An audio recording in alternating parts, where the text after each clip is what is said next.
యేసుక్రీస్తు వారి పరిశుద్ధమైన నామములో మరోసారి మీ అందరికీ వందనాలు. ప్రార్థన చేసుకుందాం.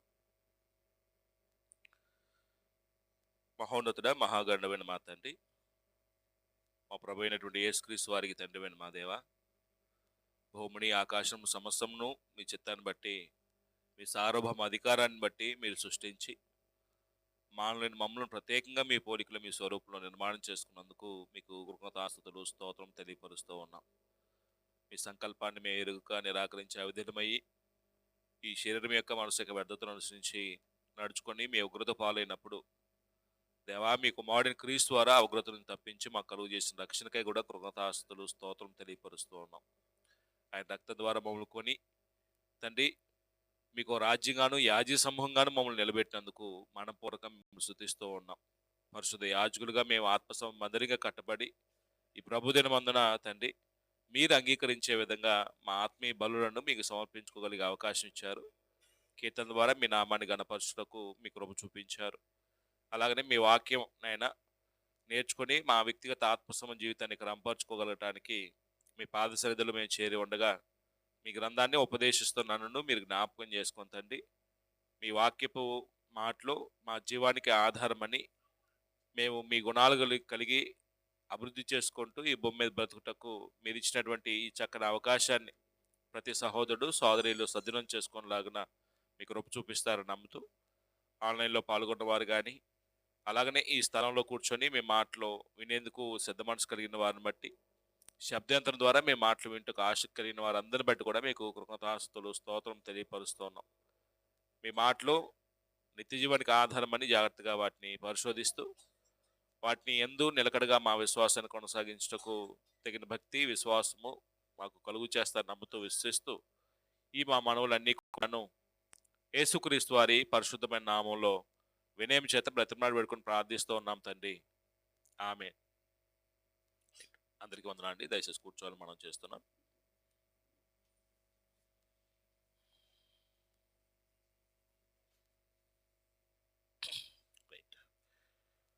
దేవుడు ఇచ్చినటువంటి అవకాశాన్ని బట్టి మనం సజ్జులుగా ఉండి ఆయన సన్నిధిలో ఇలాగ ఆయన యొక్క గ్రంథంలోని విషయాలు మనం నేర్చుకుంటూ ఉన్నాం.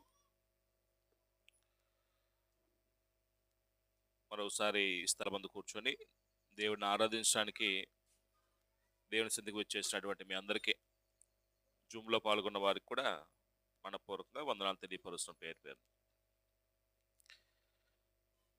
గత వారం మనం ఒక ప్రత్యేకమైనటువంటి అంశాన్ని గురించి నేర్చుకుందామని ప్రారంభించాం.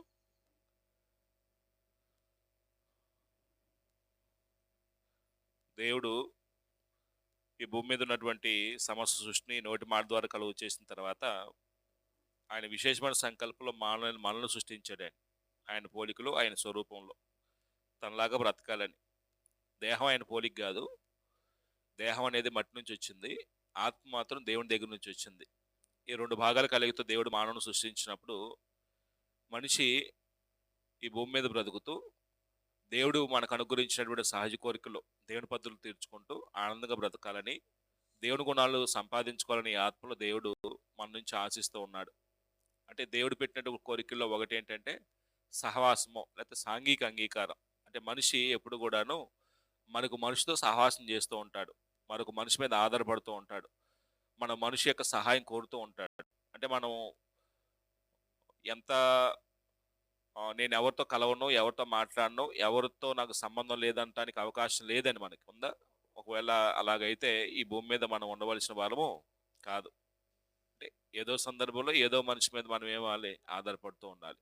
అంటే మనం ఇతరుల మీద ఆధారపడుతున్నప్పుడు వాళ్ళ యొక్క ప్రభావం మన మీద ఎంతో కొంత ఉండిద్దండి. అంటే మనం అంగీకరించినా అంగీకరించకపోయినా మంచి విషయంలో ప్రభావం అవుతూ ఉండిద్ది, చెడు విషయంలో కూడా ప్రభావితం చేస్తారు మనల్ని. అయితే దేవుని యొక్క చిత్తం ఏంటి, దేవుని యొక్క కోరిక ఏంటి, ఆయన యొక్క జనుల విషయంలో అనేది మనం ఆలోచన చేస్తున్నప్పుడు ఆది నుంచి కూడాను దేవుడు పరిశుద్ధుడు, ప్రత్యేకంగా ఉండేవాడు దేవుడు. అంటే తన యందు విశ్వాసం ఉంచిన వారు కూడా ఎలా ఉండాలని కోరుకుంటాడంటే అంతే పరిశుద్ధంగా ఉండాలి, అంతే ప్రత్యేకంగా ఉండాలి. అంటే దేవుడు అన్ని కాలాల్లో మనుషులను ఏం చేస్తున్నాడంటే, నేను మిమ్మల్ని ఏర్పాటు చేసుకున్నాడు, ప్రత్యేకించుకున్నాను, ప్రత్యేకంగా జీవించాలనేది దేవుని యొక్క ఉద్దేశం అండి.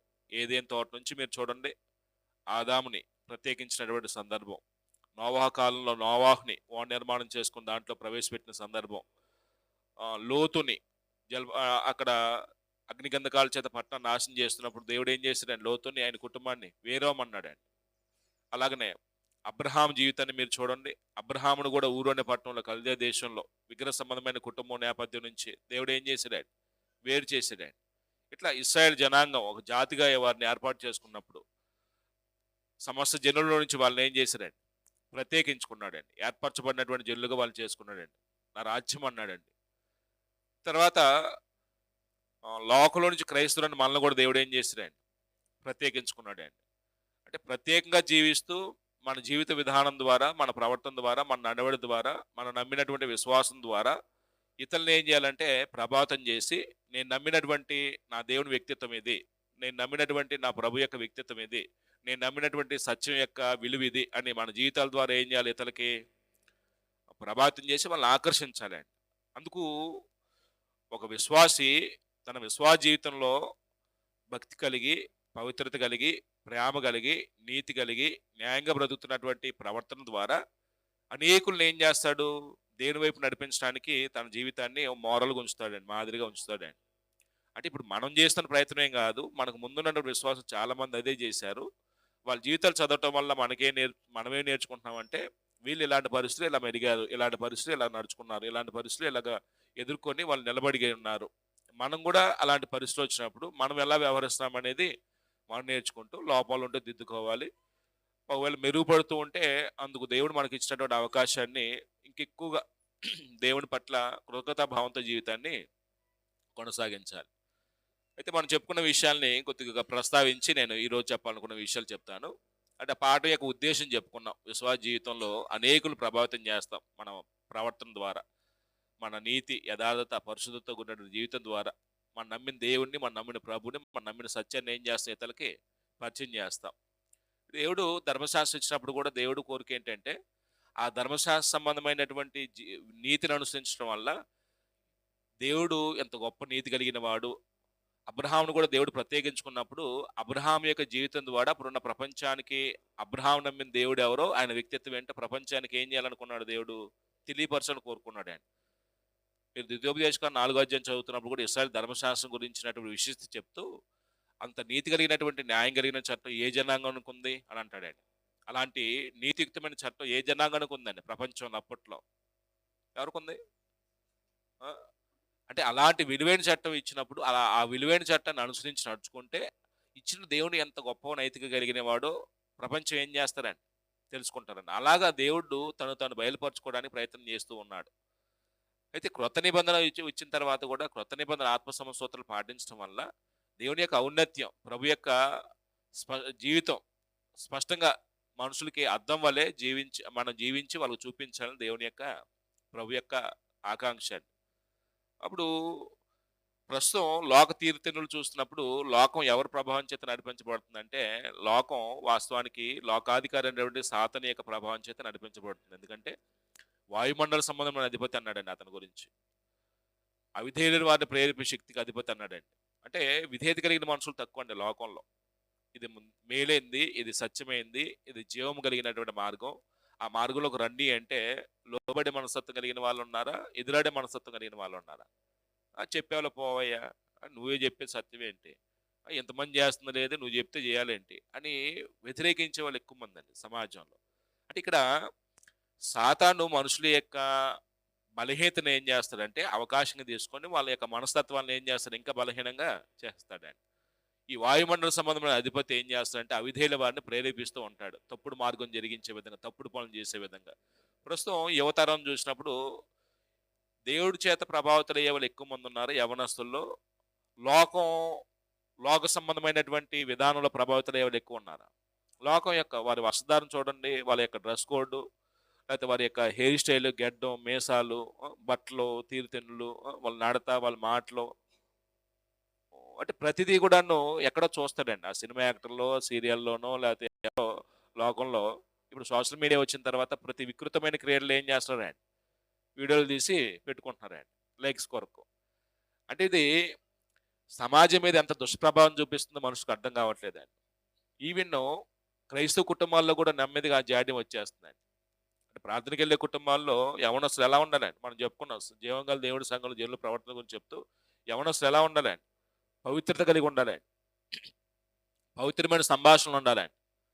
అపవిత్రమైన అలవాట్లు ఉండకూడదండి. అపవిత్రమైన సంభాషణ ఉండకూడదండి. ఆలోచనలు కూడా పాపాన్ని చోటు ఇవ్వకూడదండి. అయితే ప్రస్తుతం లోక మర్యాదను బట్టి ఎక్కువ మంది నడుచుకునే వాళ్ళు ఉన్నారండి. మనుషులందరూ ఏం చేస్తారో అదే చేద్దాం. లోకంతో పాటు మనం కూడా నలుగురితో పాటు నారాయణ అన్నట్టుగా ఆ, ఇంకో పాట అంటారు, నేను చెప్పట్లేదు అది. సారీ, మీకు ఏమన్నా అభ్యంతరం వస్తే నేను ఆ పాట ఫ్లోలో వచ్చేసింది. ప్రస్తుతం మనుషుల యొక్క తీరుతెన్నులు ఎలా ఉన్నాయి అంటే దేవుడు ఏం చెప్పాడో చూడండి. మనుషులు దేవుడు ఇలా చెప్తున్నాడా, ఇలా చేయమన్నాడా, ఇలా చేయటం వల్లే కదా దేవుడు సంతోషించేది, ఆయన చెప్పింది చేయటం వల్ల కదా మన నీతి అయ్యేది, నలుగురు చేసింది కాదు కదా మనం చేయాల్సింది. ఇది ఆలోచించరండి.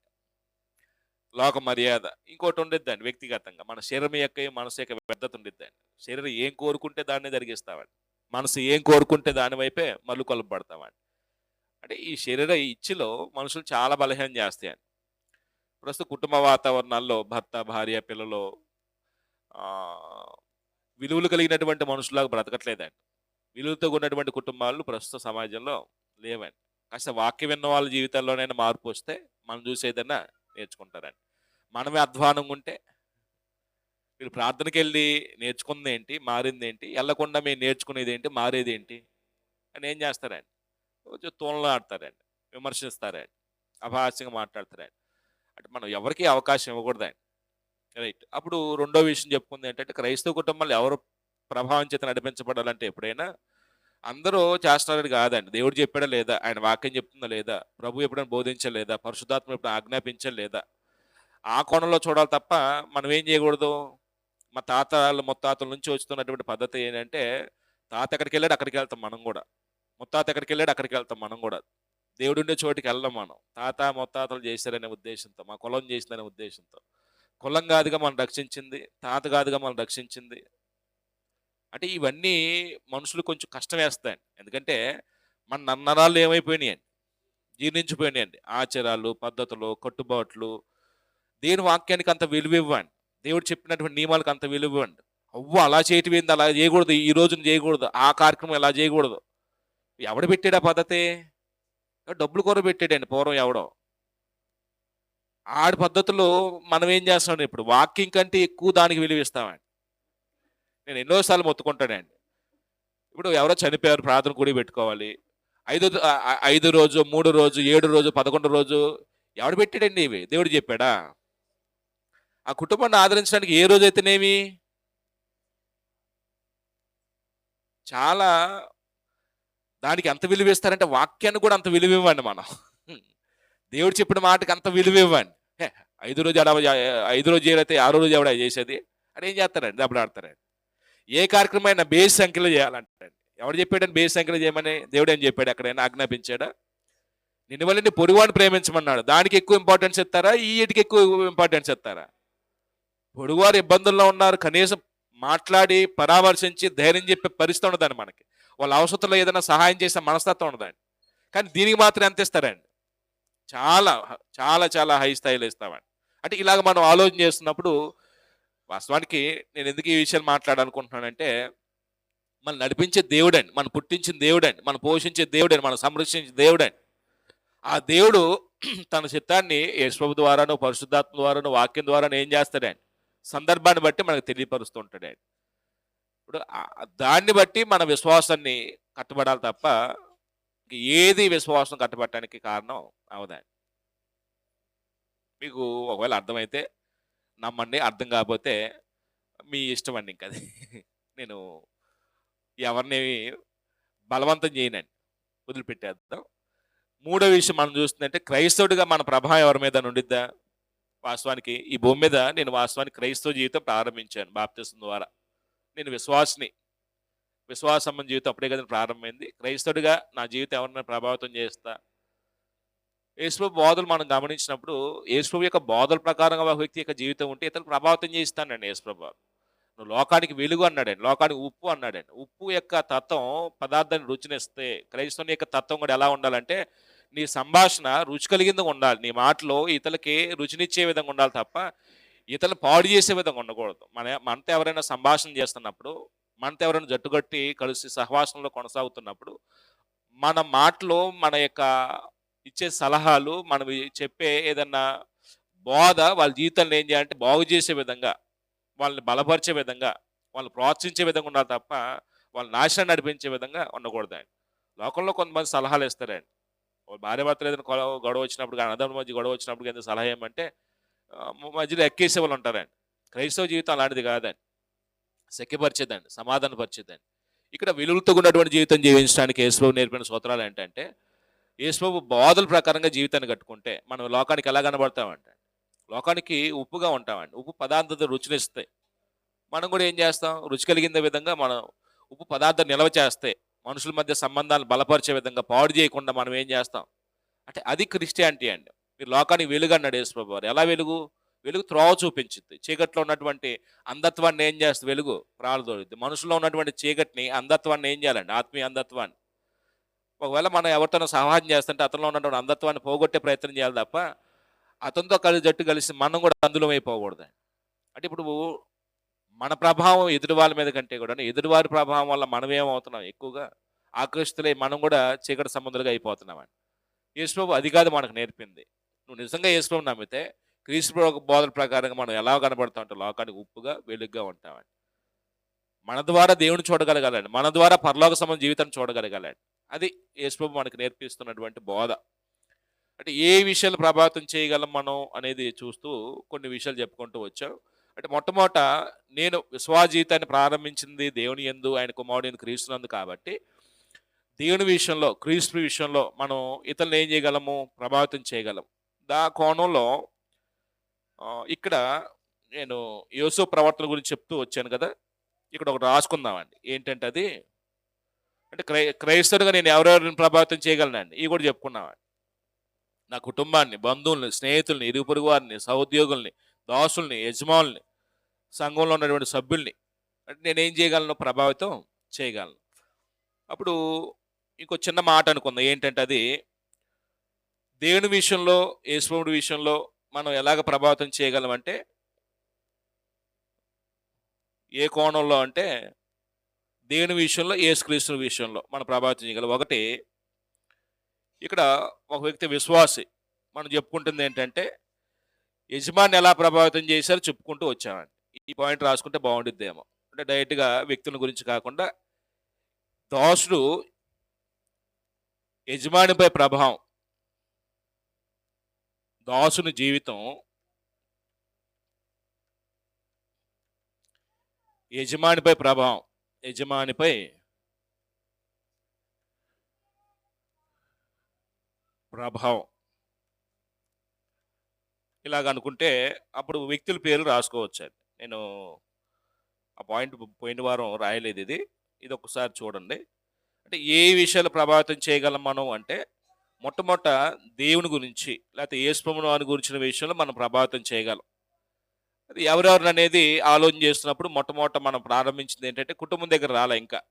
అంటే ఒక దాసుడుగా నేను ఒక చోట పని చేస్తున్నప్పుడు, నా ద్వారా, నా ప్రవర్తన ద్వారా, నా జీవిత విధానం ద్వారా నేను నమ్మినటువంటి దేవుణ్ణి, నేను నమ్మిన ప్రభువుని ఎలాగ నేను పరిచయం చేయగలను, వారిని ఎలాగ నేను దేవుడు కోరుకునే మార్గంలో నడిపించగలను అనేది మనం చెప్పుకుంటూ వస్తూ ఉన్నాం.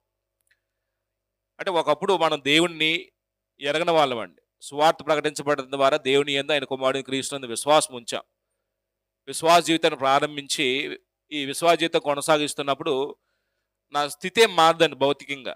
నేను ఎక్కడ పని చేస్తానో అక్కడే పని చేస్తుంటాను. ఒక దాసుని అయితే దాసున్నే, యజమానుని అయితే యజమానున్నే.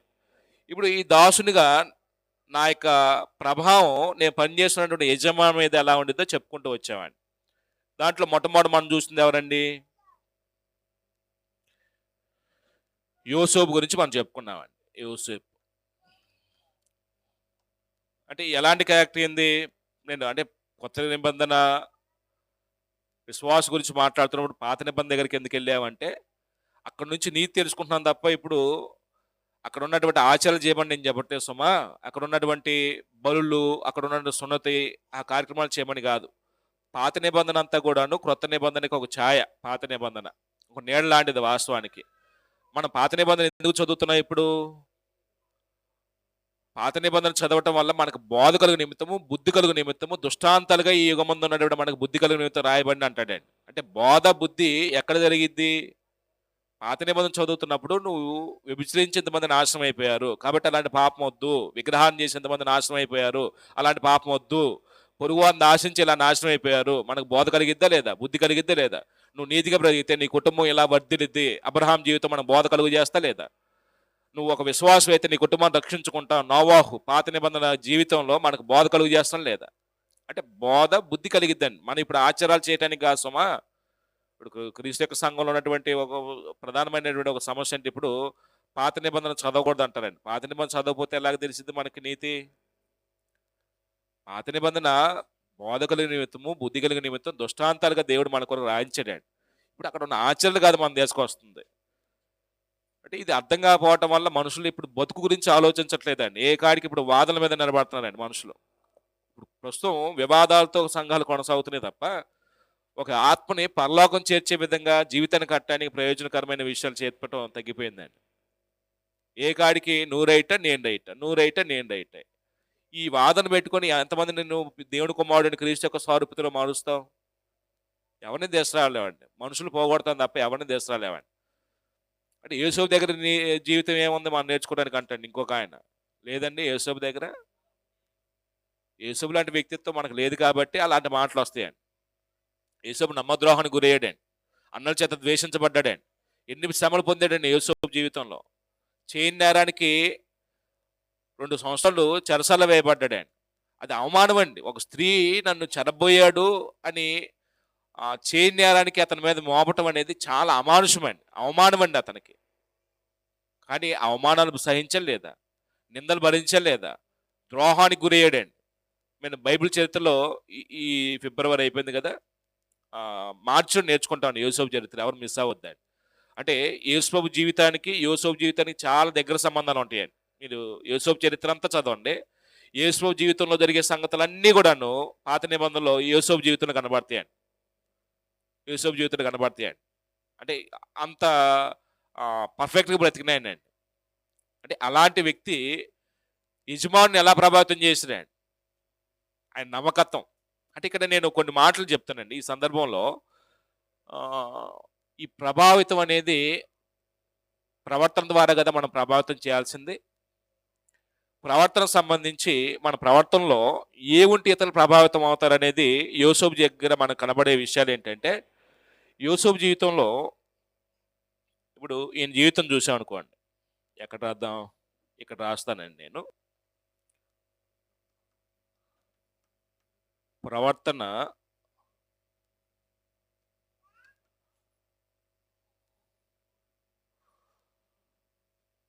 కనబరిచేవి, మన ప్రవర్తనను కనబరిచేవి. అంటే యోసేపులో అవి కనబడతాయండి. మన ప్రవర్తనలో కూడా అవి ఉండాలండి. ఒక విశ్వాసగా మనం ప్రవర్తిస్తున్నప్పుడు కనపరిచేవి. యోసేపు జీవితంలో ఏమేమి కనబడతాయండి? అతని యజమానిని ప్రభావితం చేశాడండి. యోసేపు జీవితంలో ఆయన అన్న మాట ఏంటంటే 39వ అధ్యాయంలో 2వ వచనం మనం చదువుకున్నాం కదా. యెహోవా యోసేపునకు తోడేనుని గనుక అతడు వర్ధిల్లుచు తన యజమానుడు ఆ ఐగుప్తుని ఇంటి నుండి అంటే వర్ధిల్లుచు, ఎక్కడ ఉండిపోయాను నేను, వర్ధిల్లు 2వ వచనంలో వర్ధిల్లుచు తన యజమానుడగు ఆ ఐగుప్తుని ఇంట నుండెను. అప్పుడు 3వ వచనంలో యెహోవా అతని తోడేనుననియు అతడు చేసిందంతయు అతని చేతులు యెహోవా సఫలం చేసిననియు అతని యజమానుడు చూచినప్పుడు. ఎవరు చూశారండి? అంటే ఇతనికి వీళ్ళ దేవుడు యెహోవా తోడుగా ఉన్నాడు, అతను చేసే ప్రతి పనిని సఫలం చేస్తాడనే సంగతి ఒక యజమానుడు చూశాడండి. ఇప్పుడు యజమానుడికి యోసేపు నమ్మిన దేవుడికి ఎలా తెలుసు? దేవుడిని ఎలా గుర్తించాడు? ఒకటి ఆయన మాటలో ఏ ఏ సందర్భంలో కూడా దేవుడు నాకు సహాయం చేశాడండి. దేవుడు ఈ పరిస్థితికి నన్ను అప్పగించాడు, ఈ పరిస్థితిలో దేవుడు నాకు తోడుగా ఉన్నాడు, నాకు సహాయం చేస్తున్నాడు, నన్ను అభివృద్ధి చేస్తున్నాడు. ప్రతి సందర్భంలో ఏం చేసేవాడండి? దేవుడి గురించి చెప్తూ ఉండేవాడండి. ఇప్పుడు మనం కూడా ఎవరితో సహాయం చేస్తున్నప్పుడు దేవుడి గురించి మాట్లాడుతున్నప్పుడు మనతో మాట్లాడటానికి లోక సంబంధమైన మాటలు మాట్లాడటానికి కొంచెం భయపడతారండి. ఏ వద్దొద్దు ఇలాంటి ఈ అబ్బాయి దగ్గర అలాంటి మాట్లాడకూడదు. ఇలాంటి వద్దు మాట్లాడకూడదు. ఇలాంటి వినడతను అని ఏం చేస్తారండి, మనతో మాట్లాడటానికి ఇష్టపడరండి. మనం కూడా వాళ్ళతో కలిసి లోక సంబంధమైన మాటలు మాట్లాడుతుంటే వాళ్ళు ఇష్టపడతారండి. అంటే ఇక్కడ యోసేపు యొక్క నడవడి, ఆయన మాటలు గాని, ఆయన ఆలోచన గాని, ఆయన క్రియలు గాని ఎవరిని కనపరిచినాయి అంటే దేవుణ్ణి కనపరిచినాయండి. అప్పుడు యెహోవా ఆయనకు తోడే ఉండి సఫలం చేస్తాడు, ఆయన చూచాడండి. అప్పుడు ఆయన ఏం చేశాడు, బానిసని గృహ నిర్వాహక అధికారిగా ఏర్పాటు చేశాడండి. అంటే ఆ ఆ ఇంటి మీద పెత్తనదారుడిగా ఏర్పాటు చేశాడండి. ఒక బానిసని పెత్తందారుడిగా నియమించాడంటే ఎంత నమ్మకత్వం ఉండాలండి బానిసలో. అంటే యోసేపులో ఏం కనపడుద్దండి, నమ్మకత్వం కనపడుద్దండి. అంటే నమ్మదగిన వాడా కాదా, నమ్మకత్వం. ఈ నమ్మకత్వం మనుషుల్లో అందరిలో ఉండిద్దా, కొందరిలో ఉండిద్దా ఏమండి? అందరిలో ఉండదండి నమ్మకత్వం. లోకంలో ఉండదు నమ్మకత్వం. నిద్ర వచ్చేస్తుందండి, కొంచెం మేలుకోండి. ఆరాధనకు వచ్చాం, మనం దేవుడి సంధిలో ఉన్నాం. నిద్రపోతే ఉపయోగం ఉండదండి. పక్కన కొద్దిగా లేపని తట్టి నిద్రపోయే వాళ్ళని కాస్త మంచి లేవని లేతే. అంటే నా బాధ ఏంటంటే, మీరు దేవుడిని మనపూర్వకంగా ఆరాధించుకొని వెళ్ళాలండి. నిద్రపోవటానికి మనం ఇక్కడి వరకు రానవసరం లేదుగా. మంచినీళ్ళే ఉండి మంచినీళ్ళు తాగితే ప్రశాంతంగా ఉండిద్ది. అంటే యోసేపులో దేవుడు వర్ధిల్ల చేయటానికి యోసేపు యొక్క జీవితంలో ఏం చూసి ఉంటాడంటే నమ్మకత్వం చూశాడండి. దేవుని మార్గానికి నమ్మిన విధంగా బ్రతుకుతూ వచ్చినాడు. ఇక్కడ ఈ నమ్మకత్వాన్ని బట్టి యోసేపుని ఏం చేశాడండి, ఆ పోతిఫర్ అని ఆయన వర్ధిల్ల చేశాడండి. నమ్మకత్వం అంటే ఎవరన్నా చెప్తారా, అర్థం చెప్తారా? నమ్మకత్వం, నమ్మకత్వం అంటే ఏంటండి? ఇతను చాలా నమ్మదగిన వాడు అంటాం. ఏంటి నమ్మకత్వం అంటే ఏంటి?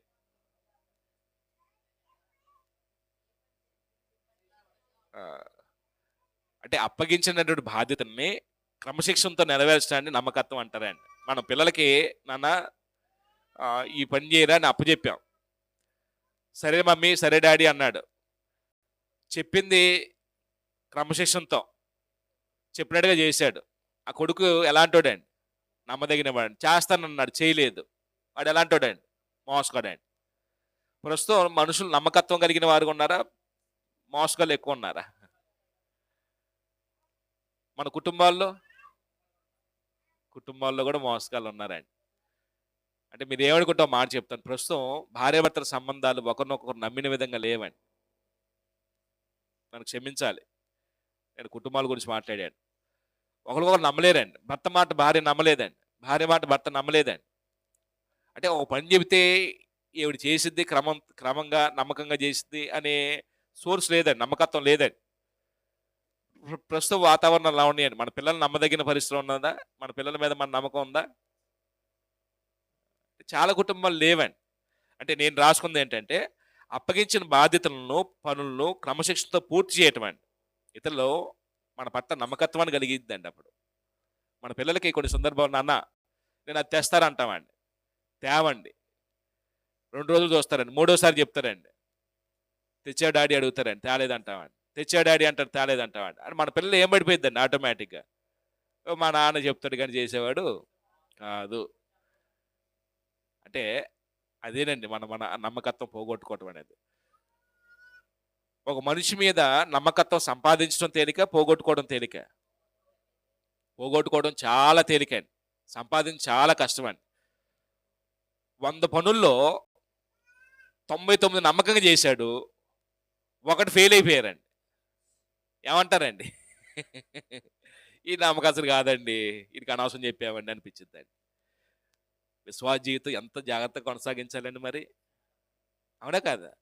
అంటే బానిసని గృహ నిర్వాహకాధికారిగా ఒక యజమానుడు నమ్మి పాత్ర అప్పచెప్పాడు అంటే ఆయనలో ఏం చూశాడండి, నమ్మకత్వం చూశాడండి. ఆయనలో నమ్మకత్వం ఉంది కాబట్టి దేవుడు ఏం చేశాడు, ఆయన తోడుగా ఉన్నాడండి. నమ్మదగిన వాడికి దేవుడు తోడుగా ఉంటాడు సుమా. నమ్మదగిన వారితో వర్ధిల్లుతారంటండి. మనం నమ్మకస్తులు కాదు కాబట్టి దేవుడు మనకు కొన్ని సందర్భాల్లో విడిచిపెట్టేస్తున్నాడే. దేవుడు తోడుగా ఉండట్లేదండి, మనం వర్ధిల్లమండి నమ్మకంగా లేకపోతే. యేసు అంటాడు, కొంచెం నమ్మకం ఉన్నవాడు ఎక్కువలో కూడా నమ్మకంగా ఉంటాడని చెప్తాడండి. నమ్మకత్వానికి చాలా మంచి బోధ ఉందండి బైబిల్లో. నేను ఇప్పుడు దాని గురించి నిలబడతా అవ్వదు పాఠం. ప్రవర్తన కనబరిచేవి ఏంటంటే, ఒక వ్యక్తిని ఆకర్షించేది ఏంటంటే మన ప్రవర్తన అయితే, ఆ ప్రవర్తనలు ఏమేమి ఉంటాయి? నమ్మకత్వం ఉండాలి. నమ్మకత్వం ఏం చేస్తుంది? మనిషిని ఆకర్షించిందా లేదా? ఇంకేముందండి యోసేపులో? ఇంకేముందండి?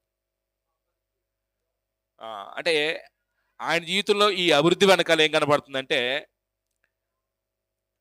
నిజాయితీ కనబడుతుందండి. యోసేపు జీవితం అంతా మీరు చదవండి ఒకసారి. నిజాయితీ పరుడా, మోసగాడా? అంటే నిజాయితీ అనే మాటలో మాట మీద నిలబడే తత్వం అండి. అంటే మాట మీద నిలబడే తత్వం నిజాయితీ అనేది, అంతేనా కదమ్మా? నిజాయితీ అనేది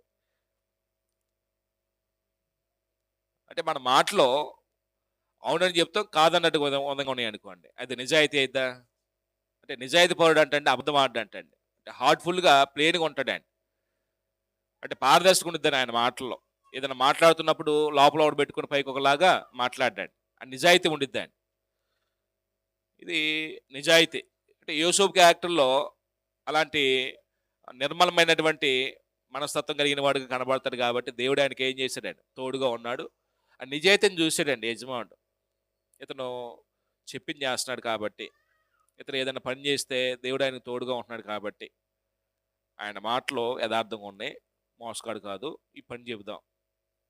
ఇంకోటి కనబడుద్దండి ఆయనలో ఉన్నటువంటి ఒక మంచి గుణం ఏంటంటే, యజమానుడి పట్ల విధేయత కలిగిన వాడుగా ఉంటాడా, అవిధేయుడిగా ఉంటాడా? యజమానుడు ఒక స్థితి నుంచి హెచ్చించాడు అంటే విధేయత కలిగిన వారిని హెచ్చిస్తాడు తప్ప ఎదురాడేవాడిని హెచ్చించడాడు. ఎదురాడేవాడిని ఉద్యోగంలో నుంచి ఏం చేస్తాడండి? తీసిపడేస్తాడు. అంటే ప్రవర్తన కనపరిచే వాటిలో విధేయత ఉండాలండి. విధేయత విధేయత అంటే లోబడి తత్వం ఉండాలండి, అనుకో ఉండాలండి. అంటే ఎటువంటి పరిస్థితుల్లోనైనా మనం లోబడి మనస్తత్వం ఉండాలండి, ఎదురాడే మనస్తత్వం ఉండకూడదండి.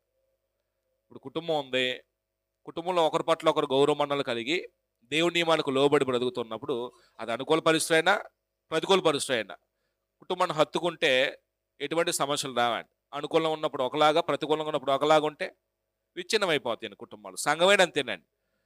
అనుకూలంగా పరిస్థితులు ఉంటాయి మనకి దేవుని పరిచర్యలో విశ్వాస జీవితాన్ని కొనసాగిస్తున్నప్పుడు, ప్రతికూల పరిస్థితులు వస్తాయండి. అనుకూల పరిస్థితులు ఉన్నప్పుడే హత్తుకొని ఉండటం, ప్రతికూల పరిస్థితుల మీద తిరుగుబాటు చేయటం అది విధేయత అవదండి. ఇంకో విషయం, మన ప్రవర్తన కనబరిచే వాటిలో నీతి ఉండాలండి. ఎప్పుడు మనిషిలో ఏముండాలండి? నీతి. ఇందా చెప్పుకున్నారు, మీరే చెప్పారు. నీతి. ఓ పని ఎలా చేయమన్నాడో అలా చేయటం. చెప్పినట్టు చేస్తున్నప్పుడు ఎవరైనా ఏం చేస్తారండి? గౌరవిస్తారండి. చెప్పింది చెప్పినట్టుగా కాకుండా ఇంకొకలా చేస్తున్నాడండి, అసహ్యం కలిగిద్దండి. ఇతనిలో అసలు నీతి లేదు అని అంటామండి. అంటే మనం ఒక్కలమే మన విశ్వాసాన్ని కొనసాగిస్తే సమస్య ఉండదండి. మనం ఎవరెవరితో కలుస్తున్నాం అండి ప్రతిరోజు, వీళ్ళందరితో ఈ సంబంధం ఉంటుందండి. వీళ్ళందరూ గమనిస్తూ ఉంటారండి మనల్ని. వీళ్ళందరూ చూస్తున్నప్పుడు ఎంత జాగ్రత్తగా ఉండాలండి మనం నడవడి, మన యొక్క జీవిత విధానం. మనం ఏమనుకుంటామంటే ఆదివారం బైబిల్ పెట్టుకుని ప్రార్థనకి వెళ్ళేసి సరిపోద్ది అనుకుంటామండి. సరిపోద్దా? దాని ద్వారా యేసుని చూపించగలుగుతున్నామా? దాని ద్వారా దేవుడు అర్థమవుతున్నాడు ఇతరులకి మన జీవితాన్ని బట్టి? అర్థం కాడండి అలాగా. ఇంకోటి కృతజ్ఞత భావం ఉండద్దండి ఒక వ్యక్తి యొక్క ప్రవర్తనలో. కృతజ్ఞత, ఈ విషయాలు మనం అర్థం చేసుకోవచ్చు. కృతజ్ఞత అనే మాట చేసిన మేలు మర్చిపోకుండా వాళ్ళ పట్ల ఉదార స్వభావం కలిగి ఉండటం యోసేపు యొక్క వ్యక్తిత్వంలో. యోసేపే కాదండి, విశ్వాసుల జీవితాల్లో ఆయన ప్రవర్తన ప్రభావితం చేసిన సందర్భాల్లో ఇంకో 2 మాటలు చెప్తానండి. మీరు రాజుల గ్రంథం 2వ గ్రంథం చదువుతున్నప్పుడు ఒక చిన్న బాలిక కనపడిద్దండి. తెలుసా మీకు? 5వ అధ్యాయంలో సిరియా దేశపు సైన్యాధిపతి ఉంటాడు, నయమాను. కుష్ఠరోగం వచ్చింది. ఆ కుష్ఠరోగి ఇంట ఒక బాలిక ఉండిద్దండి, ఇశ్రాయేల్ బాలిక. ఆవిడ పేరు చెప్పలేదు, బాలిక అన్నాడు తప్ప, చిన్నదన్నాడు తప్ప. అంటే ఆ అమ్మాయి పేరు చెప్పలేదండి. అంటే ఇప్పుడు సిరియన్లు ఇశ్రాయేల్ మీదకి యుద్ధంకి వచ్చి ఇశ్రాయేల్ని ఏం చేశారు? జయించారండి. తెలుసు కదా సిరియన్లు అంటే ఎక్కడ ఉంటారో? ఇది ఇశ్రాయేల్ దేశం అండి. ఇది యోదయ, ఇది ఇజ్రాయెల్ దేశం. రాజ్యం విభాగించబడిన తర్వాత సిరియన్లు ఎక్కడ ఉంటారండి? సిరియా. ఈ సిరియన్లు ఏం చేశారు? ఇశ్రాయేల్ మీదకి యుద్ధానికి వచ్చారు.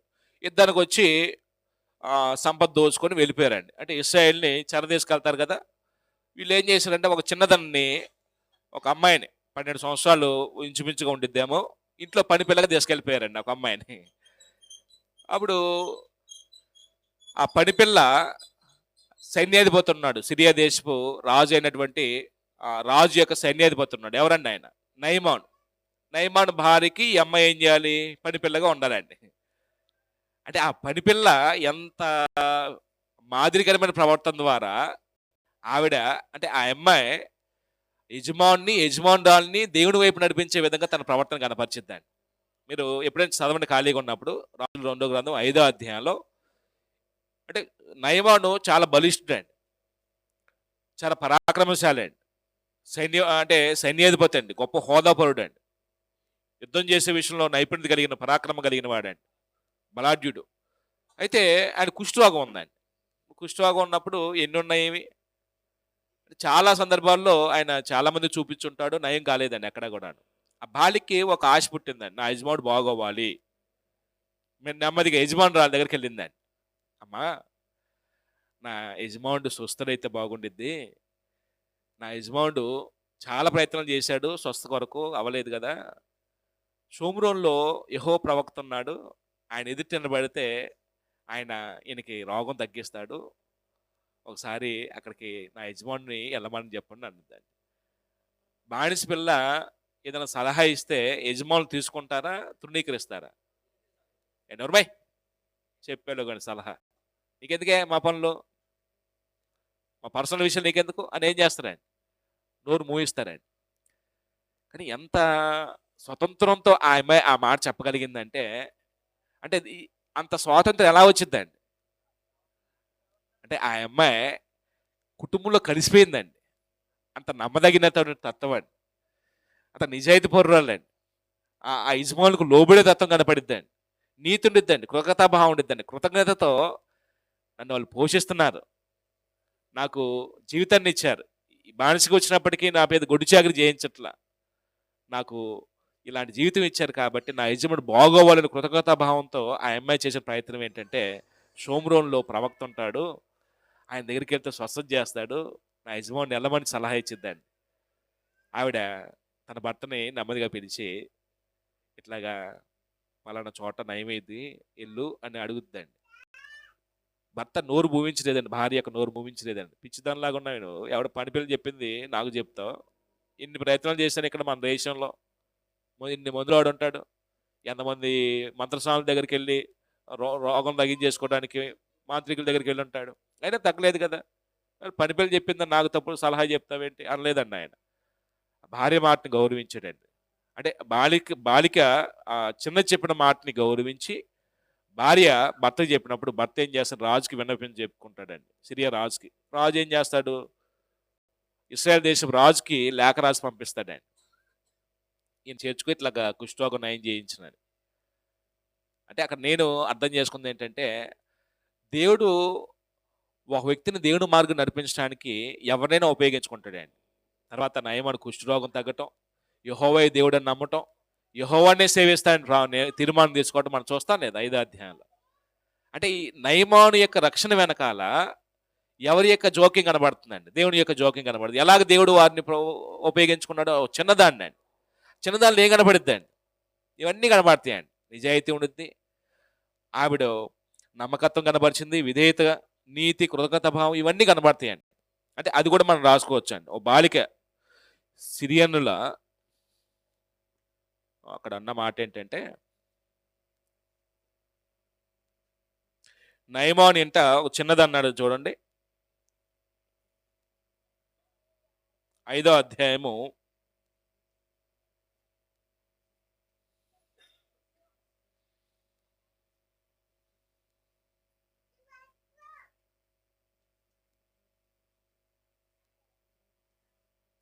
2వ వచనంలో, సిరియన్లు గుంపులు గుంపులుగా బయలుదేరి ఇశ్రాయేలు దేశం మీదకి పోయి ఉండిరి. వారు ఆ చెట్టు నుండి ఒక చిన్నదాన్ని చెరగొని తేగా, ఇది నయమాను భార్యకు పరిచారము చేయుచుండెను. ఒక చిన్నదాన్ని అన్నాడండి, చిన్నదే. నయమాను ఇంట ఉన్న చిన్నదే, నయమాను ఇంట ఉన్న నయమాను ఇంట ఉన్న చిన్నదాని ప్రవర్తన మనకు మాదిరండి. అలాగనే ఇంకెవరుంటారండి, మనకెవరు కనబడతారండి? ఇంకెవరైనా బైబిల్లో మీకు తెలిసినటువంటి దాసులుగా ఉన్నవారు తమ విధేయతగా ఉన్నటువంటి నమ్మకత్వాన్ని బట్టి, నిజాయితీని బట్టి, తమ జీవితాల ద్వారా తమ నమ్మిన దేవుడిని కనబరిచిన వారు, తమ నమ్మిన దేవుడే దేవుడని ఇతరులకి, అన్యులైన వారికి లేకపోతే లోకానికి కనబరిచినటువంటి వ్యక్తిత్వం కలిగిన వారు ఎవరైనా కనబడతారు మనకి? నేనే చెప్పి ముగిస్తానండి ఈ పాయింట్. మీరు దానియేలు గ్రంథం చదువుతున్నప్పుడు దానియేలు గ్రంథంలో ఒక 4 క్యారెక్టర్ కనబడతాయండి. ఒకటి షద్రకు, మేషాకు, అబేద్నెగో. దానియేలు గ్రంథం 3వ అధ్యాయం చదువుతున్నప్పుడు ఈ విషయాలు మనం చూడొచ్చు అండి. 3వ అధ్యాయము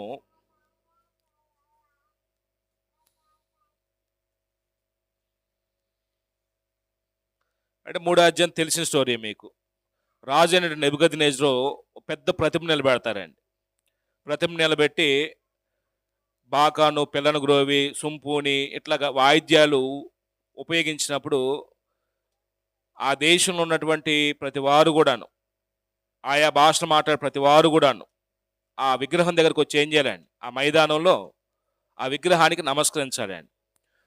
అంటే యూదులకు ఒక నీతి ఉందండి, దేవుడు అద్వితీయుడు, ఆయన వంటి వారు మరొకడు లేరు అని తమ తండ్రి, తమ తల్లి, తమ బిడ్డలకి ఏం చేశారంటే చిన్నప్పటి నుంచి నేర్పించుకుంటూ వస్తారండి.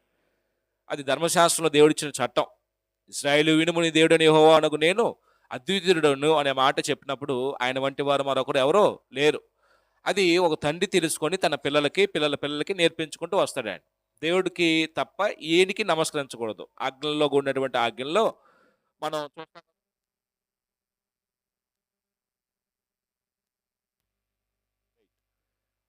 నీ దేవుడని యెహోవా నేనే అంటాడు. నేను తప్ప వేరే దేవుడు నీకు ఉండకూడదు. ఆజ్ఞలో ఈ 2 ఆజ్ఞలు చదువుతున్నప్పుడు 2 ఆజ్ఞకి వివరం చెప్తాడు. ఏ రూపాన్ని కూడా, పైన ఆకాశం ఎందు కానీ, కింద భూమి ఎందు కానీ, భూమి కింద నీళ్ళ ఎందు కానీ ఏ రూపాన్ని మీ కొరకు చేసుకోకూడదు, వాడు సాగలు పడకూడదని చెప్తాడండి. అంటే విగ్రహారాధన దేవుడు ఖండించాడు బైబిల్లో మనం చూస్తే. అయితే ఇది నమ్మినటువంటి భక్తి కలిగినటువంటి షడ్రకు, మేషకు, అబేద్నెగోల పరిస్థితి వాస్తవానికి వాళ్ళు కూడా దాచుడండి. అదే ఆ దేశానికి దేనికి వెళ్ళారండి?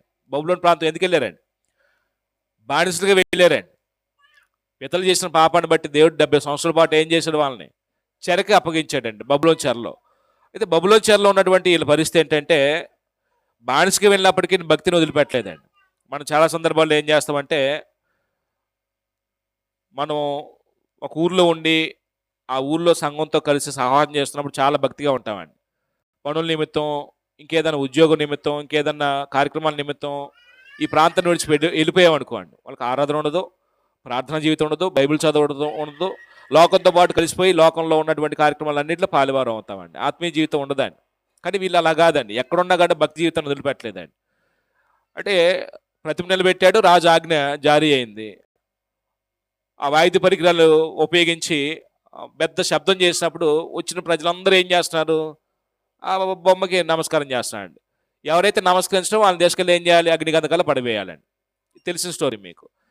ఇప్పుడు వీళ్ళకి ఆజ్ఞ వచ్చింది, వీళ్ళు కూడా ఏమవ్వాలి? ఆజ్ఞ పాటించాలి. మరి రాజాజ్ఞ, దైవాజ్ఞ, ఇప్పుడు దేనికి ప్రాధాన్యత ఇవ్వాలి?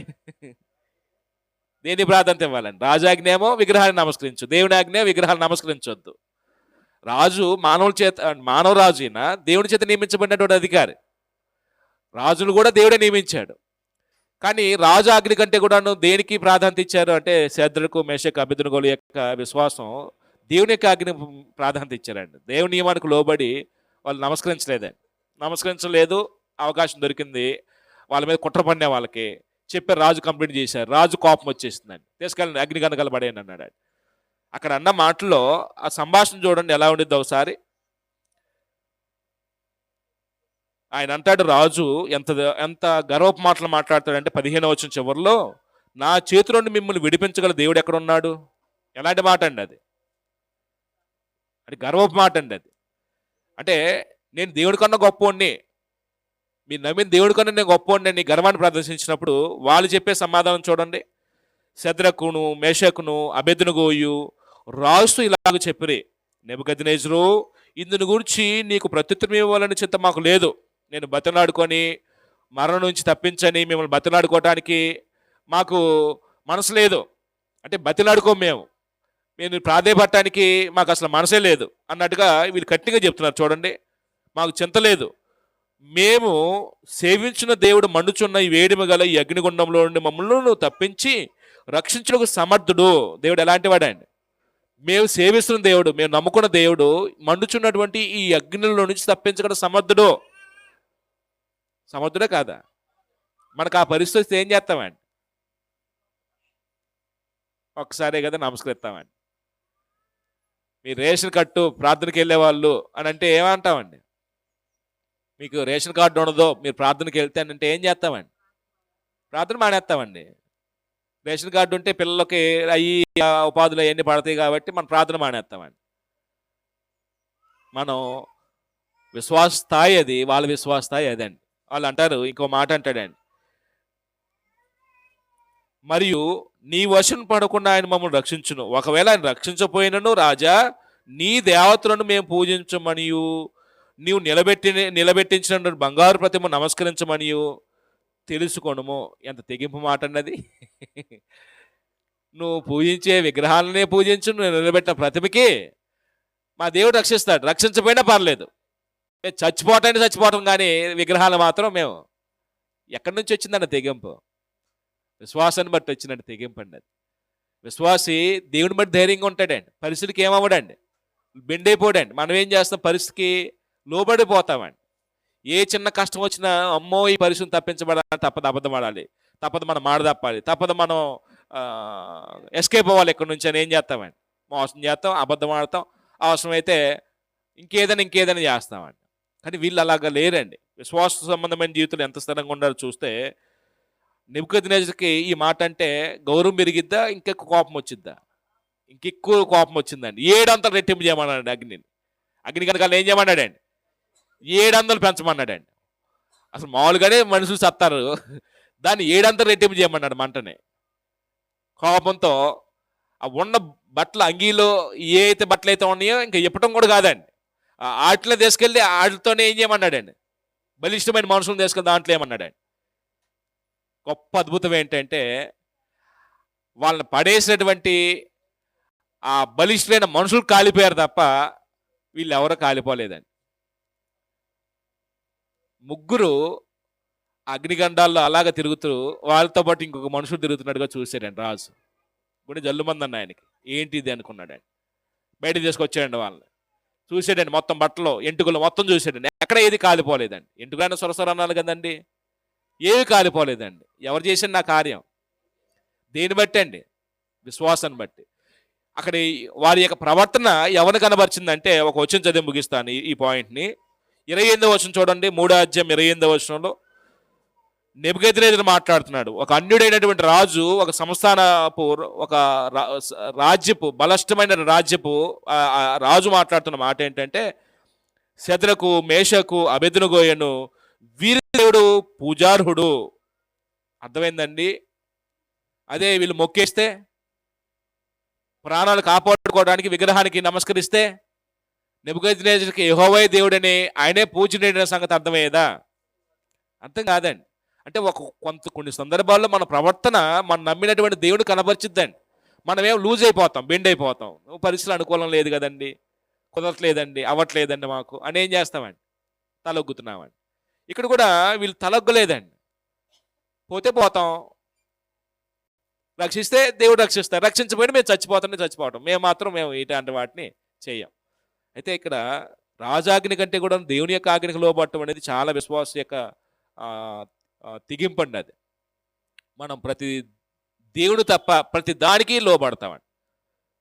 మనుషులు భయపడతాం లేదా? అధికారులు భయపడతాం లేదా? స్నేహితులు భయపడతాం లేదా? అందరూ భయపడతామండి. దేవుడు మాత్రం మనం భయపడమండి. అంటే ఇక్కడ ఆయన చెప్పినటువంటి శాసనం చూడండి. తర్వాత, తన దూతను పంపి తను ఆశ్రయించిన దాసులను రక్షించును, వారు తమ దేవుని గాక మరి ఏ దేవునికి నమస్కరింపకయు ఏ దేవుని సేంపకి ఉందుమని తమ దేహములను అప్పగించి రాజు యొక్క ఆజ్ఞను వ్యర్థపరిచిరి. ఆ సంస్థానంలో ఒక శాసనం రిలీజ్ చేశాను. ఏంటంటే అది 29వ వచనంలో, కాగా నేను ఒక శాసనం నియమించున్నాను, ఏదనగా ఈ విధముగా రక్షించుటకు సమర్థుడకు దేవుడు గాక, యెహోవాయే దేవుడు గాక అనే మాట మనం అక్కడ అర్థం చేసుకోవచ్చండి. మరి ఏ దేవుడు లేడు, ఇంకే దేవుడు ఉన్నా రక్షించగలిగిన వాడు? ఆయనకి ఏమర్థమైందని, ఏ కనువిప్పు కలిగిందని? నేను ఇన్ని విగ్రహాలు పూజించాను, ఏ విగ్రహం కూడా దేవుడు కాదు, యెహోవాయే వీళ్ళని ఈ విధంగా రక్షించినాడు, దేవుడే దేవుడు. అప్పుడు అక్కడ శాసనంలో ఏమేమి పొందుపరిచాడంటే, కాగా ఏ జనములో కానీ, ఏ రాష్ట్రంలోనే కానీ, ఏ భాష మాట్లాడే వారిలో కానీ శద్రకు మేషకు అబేద్నెగో అయిన వారి దేవుడు అని దేవుణ్ణి ఎవరిను దూషించునో వాడు తుత్తునీలుగా చేయబడును. దేవుని దూషిస్తే ఏమవుతారంటే, రాజాజ్ఞ అండి, తుత్తునీలుగా చేయబడును. అంతటి నుండి రాజు శద్రకు మేషకు అబేద్నెగో అయిన వారిని బబులోను సంస్థానంలో హెచ్చించును. దేవుడు ఏం చేశాడండి, రాజు చేత మళ్ళీ వీళ్ళని హెచ్చించాడండి. ఈ హెచ్చించబడిన తర్వాత బబులోను సామ్రాజ్యం ముగిసిన తర్వాత మాదీయ పార్షికుల రాజ్యం వస్తుందండి. మాదీయ పార్షికులు వస్తారండి. అప్పుడు మాదీయ రాజు అయిన దర్యావేషు ఏలుబడిలో 120 మంది అధిపతులు ఆ సంస్థానంలో ఉంటారు. బబులోను సామ్రాజ్యం అంతమైంది, నేను ఆ రాజ్యంకి వచ్చేసానండి. తర్వాత రాజ్యం ఏదండి, బబులోను సామ్రాజ్యం తర్వాత మాదీయ పార్షికులు అండి. మాదీయ రాజు దర్యావేషు వచ్చాడండి. దర్యావేషు రాజుగా ఉన్నప్పుడు దర్యావేషు కింద ఒక 120 మంది అధిపతులను ఏర్పాటు చేసుకొని ఆ అధిపతుల మీద 3 ప్రధానులు ఏర్పాటు చేసుకున్నాడు. ఈ ప్రధానుల్లో ఒక ఆయన్ని దానియేలుని ముక్కిడిగా ఏర్పాటు చేసుకున్నాడండి. దానియేలు అంటే ఈ ముక్కిడిగా ఏర్పాటు చేసుకున్నప్పుడు మిగిలిన వాళ్ళందరికీ కడుపు మండిందండి. అంటే మేమందరం తక్కువ, ఈడొక్కడే గొప్ప అన్నట్టుగా ఏం చేసింది, కడుపు మండిందండి దానియేలు మీద. దానియేలు మీద ఏదో ఒక ఎలిగేషన్ తీసుకురావాలి, అతను తప్పులు పట్టుకోవాలి, రాజుకు చెప్పి అతన్ని శిక్షించాలి. ఏం చేస్తే బాగుంటుందని వెతికారండి. దానియేలులో ఏ లోపం లేదండి, నిర్మల్గా బ్రతుకుతున్నాడండి. ఇవన్నీ కనబడుతుంది దానియేలులో కూడాను, కానీ ఎక్కడా లోపం కనపడదండి. చాలా ప్రయత్నం చేస్తారండి. ఒక విషయంలో వాళ్ళు వేలెత్తి చూపించడానికి అవకాశాన్ని వాళ్ళకు దొరికిందండి. ఏంటంటే దేవుడి కోణంలో ఇతన్ని ఏం చేయొచ్చు, మనం పట్టించవచ్చు, రాజుకి శిక్షించవచ్చు ఇతన్ని. ఏమని శాసనం చేద్దాం, ఒక 1 నెల రోజుల పాటు ఈ దేశంలో ఉన్నటువంటి ఏ ప్రజలైనా, అధిపతులు కావచ్చు, ఎవరైనా సరే, నీకే నమస్కారం చేయాలి, నీకే తమ మనవులు విన్నవించుకోవాలి, నీకే ప్రార్థన చేయాలి, ఇంక ఏ దేవుడికి ఏ దేవతలకి కూడా ప్రార్థన చేయకూడదు అన్నట్లుగా రాజు దగ్గరకు వచ్చి అధిపతులందరూ కలిసి రాజు చేత ఒక శాసనం రాయించారండి. రాజుకి అది ఇష్టం లేదు. ఎందుకంటే ఇప్పుడు ఇది రాజు మీద ఉన్న గౌరవంతోనా దానియేలు మీద కుట్రతోనా చేసేది, దానియేలుని ఎలాగెలాగా శిక్షించాలి. ఎందుకంటే 120 మంది అధిపతుల మీద 3 ప్రధానులుగా ఏర్పాటు చేసుకుంటే ఈ ప్రధానుల్లో దానియేలు ఏం చేశాడు, హెచ్చించాడండి. రాజుకి దానియేలు అంటే చాలా ఇష్టం పుట్టిందండి. దేని బట్టండి, అతని నమ్మకత్వం అండి, అతని విశ్వాస జీవితం, విధేయత గుణ జీవితం. దేవుడు అలాగా తోడే ఉంటాడండి విశ్వాసులకి, అంతగా హెచ్చిస్తాడండి. మనం నమ్మకంగా ఉన్నాం కాబట్టి మనం నష్టపోతున్నామండి. అయితే దర్యావేషు కూడా ఇష్టం లేదండి లేఖ రాయటానికి. మరి అధిపతులందరూ ఒత్తిడి చేస్తున్నారు కదా, లేఖ రాశాడండి. ఆ సింహాల బోన్లో వేయబడుతున్నప్పుడు కూడా ఆయన అన్న మాట ఏంటంటే, నువ్వు సేవిస్తున్న దేవుడే నేను రక్షించిన కాక ఆయన ఏం చేస్తాడండి, సింహాల బోన్లో వేయటానికి అనుమతిస్తాడండి. రాత్రి ఆయన ఆహారం లేదండి, ఉపవాసం ఉండి రాత్రి అంతా నిద్రపోలేదంటండి. తెల్లారి పొద్దున్నే సింహాల బోన్ దగ్గరకు వచ్చాడండి, పరుగున వచ్చాడండి. దానియేలు చచ్చిపోయాడా, సింహాలకి ఆహారం అయ్యాడా? ఆయన అన్న మాటలు చూడండి. 6వ అధ్యాయంలో 20వ వచనంలో, అతడు గుహ దగ్గర రాగానే దుఃఖస్వరంతో దానియేలు పిలిచి, జీవముగల దేవుని సేవకుడైన దానియేలు, నిత్యము నీవు సేవించున్న నీ దేవుడు నిన్ను రక్షింపగలిగినా అని అతన్ని అడిగాను. అంటే ముమ్మారు ప్రార్థన చేసేవాడు దానియేలు. ఇది చూసి ఇతను రాజుకు ప్రార్థన చేయకుండా, రాజుకు మనం చేయకుండా ఇట్లా ప్రార్థన చేస్తున్నాడు. రాజు దగ్గర తీసుకెళ్ళి సింహాల బోన్లో వేయటానికి కంగన కట్టుకున్నారండి. బోన్లో వేసారండి. వేసిన తర్వాత దేవుడు ఆహారంగా అప్పగిప్పాడా దానియేలుని? తప్పించలేదు విశ్వాసం బట్టి. అక్కడ జీవముగల దేవుడు సేవకుడైన దానియేలు అంటే దానియేలుని ఏం గుర్తించాడండి? జీవముగల దేవుడు ఈయన దేవుడు, ఆయన సేవకుడు ఇతను. ఆయన సేవకుడిని ఆయన ఏం చేస్తాడు? కాపాడుతాడు, రక్షిస్తాడు. రక్షించగలిగిన అని అతను అడిగాను. అందుకు దానియేలు అంటాడు, రాజు చిరకాలం జీవించును గాక, నేను నా దేవుని దృష్టికి నిర్దోషిగా కనబడుతున్నాయి. దానియేలు ఏముందండి, ఇదిగో ఏదండి, నిర్దోషత్వం, ఇదిగో నిజాయితీ, అంటే ఎటువంటి దోషం లేకుండా బ్రతకటం, మాటలో, ఆలోచనలో, క్రియల్లో నిర్దోషిగా బ్రతుకుతున్నాయి, కనబడుతున్నాయి. అతను దూతను పంపి సింహాలు నాకు ఏ హాని చేయకుండా వాటి నోళ్ళు మూయించను. సింహాల నోళ్ళు మూయించలేదు దేవుడు. అప్పుడు ఆయన ఒక శాస్త్రం రాస్తాడండి, అదొక్కటి చూడండి. 26వ వచనంలో, నా సముఖం నియమించినది ఏమనగా, నా రాజ్యంలోని సకల ప్రభుత్వముల యందు నివాసులు దానియేలు యొక్క దేవునికి భయపడుచు ఆయన సముఖమున వణుకుచుండవలను. ఆయనే జీవము గల దేవుడు. ఎవరండి ఈయన మాట్లాడుతుంది? మాదియా దేశపు రాజు అండి. ఆయన దేవుడి యొక్క చట్టాన్ని పూర్తిగా తెలుసుకున్నవాడా అని ఒక వ్యక్తి యొక్క ప్రవర్తన ఏం చేసిందండి? ఆ దేవుడిని చూపించిందండి, దేవుడి యొక్క వ్యక్తిత్వాన్ని చూపించిందండి. ఆయన రిలీజ్ చేసిన శాసనంలో దానియేలు యొక్క దేవుడికి భయపడుచు ఆయన సముఖమున వణుకుచుండవలను. ఆయనే జీవము గల దేవుడు, ఆయనే యుగయుగములుండువాడు. ఆయన రాజ్యము నాశనం కానేరదు, ఆయన ఆధిపత్యము తుదమట్టుకొనును. ఎక్కడి నుంచి వచ్చినాయండి ఆ మాటలో? అంటే ఒక వ్యక్తి యొక్క ప్రవర్తన దేవుడు చూపించటం అనేది ఇలాగే జరిగిద్దండి. దీన్ని బట్టి ఒకసారి మనల్ని మనం ఆలోచించుకోండి. మనం ఎక్కడైనా పని చేస్తున్నప్పుడు, మనం ఎవరికైనా ఏదైనా దాసులుగా ఉన్నప్పుడు కానీ, ఎక్కడ పని చేస్తున్నప్పుడు కానీ, మన ప్రవర్తన ద్వారా, మన జీవిత విధానం ద్వారా ఎప్పుడైనా దేవుడిని కనబరిచామా? ఎప్పుడైనా యేసుని కనబరిచామా?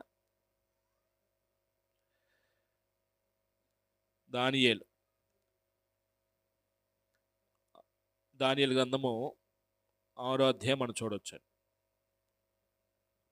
ఎన్నో వచనం అండి? 26 వచనం.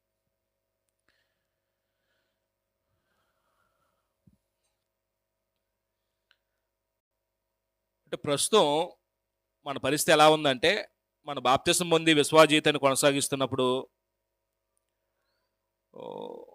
మన విశ్వాసాన్ని బట్టి ఇతరులు చూసి నేర్చుకొని, మనం నమ్మిన దేవుడిని, మనం నమ్మిన ప్రభుని తెలుసుకొని ఈ మార్గంలోకి రావాలనే కోణంలో జీవించే జీవితాలు తక్కువ అండి. మరి సత్యం మాదే బైబిల్లో ఉంది, మేమే పరలోకం వెళ్తాం అనే ఒక భిన్నమైన వాదంతో మనం ఏం చేస్తున్నామంటే మనుషుల్ని దేవుడి మార్గం నుంచి నెమ్మదిగా దూరం చేసుకుంటామండి. ఇప్పుడు వీళ్ళు విశ్వాసం ప్రవర్తించారు, దేవుడు మహిమ తెచ్చబడిందా లేదా? దేవుని వ్యక్తిత్వాన్ని అర్థం చేసుకున్నారు లేదా? దేవుడిని అంగీకరించి ఆయన మార్గం వైపు రాగలటానికి ప్రభావితులయ్యారు లేదా? ఇప్పుడు దేవుడిని నమ్ముకోవడం కూడా కొన్ని సందర్భాల్లో చెడు పనులు చేస్తే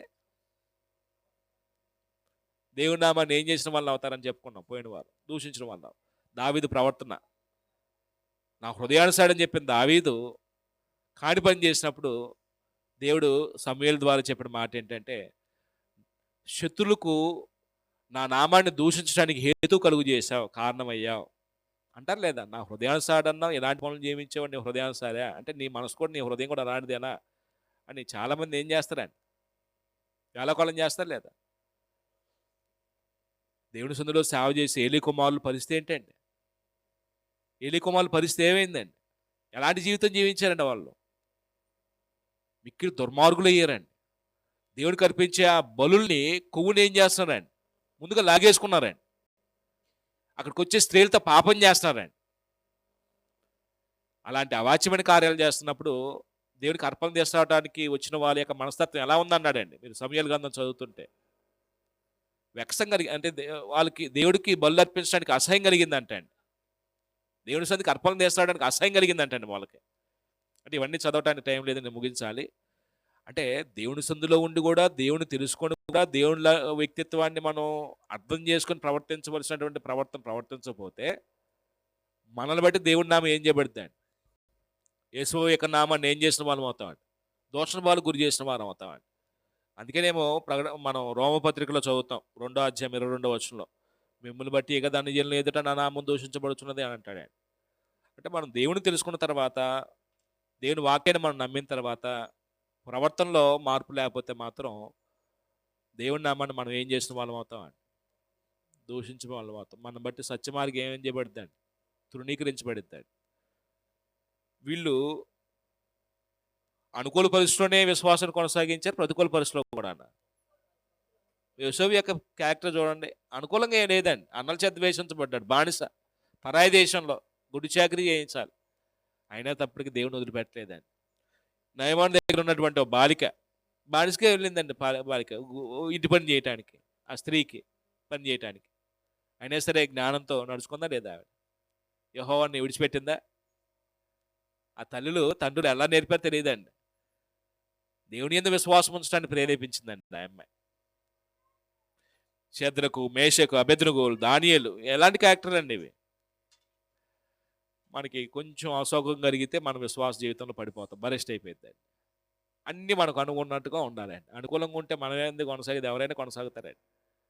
మనం ఎవరిని ఏమనకూడదు, మనల్ని ఎవరేమనకూడదు, మనకి ఏ ఇబ్బంది కలగకూడదు, మనకి ఏ అసౌకర్యం కలగకూడదు. అప్పుడు మనం విశ్వాసంగా ఉంటాం. అది విశ్వాసమా? విశ్వాసం కలుగుతున్న పరీక్ష ఓర్పును పుట్టిస్తని శ్రమలేంది ఏం చేయమన్నాడండి, హర్షించమంటాడండి.